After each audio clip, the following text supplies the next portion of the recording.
everyone, welcome to art classes. So today in this art video I am going to draw and I am going to color a cartoon of Little Singham.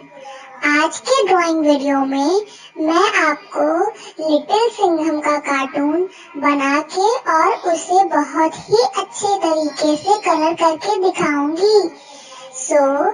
आप सब ये video last तक देखो और अगर आपको ये वीडियो अच्छी लगे तो प्लीज प्लीज प्लीज मेरे चैनल को सब्सक्राइब करें और इस वीडियो को लाइक करें और कमेंट में बताएं कि आप अगली कौन सी ड्राइंग वीडियो या कौन सा आपका फेवरेट कार्टून जो आप चाहते हो कि मैं बनाऊं मुझे बताओ।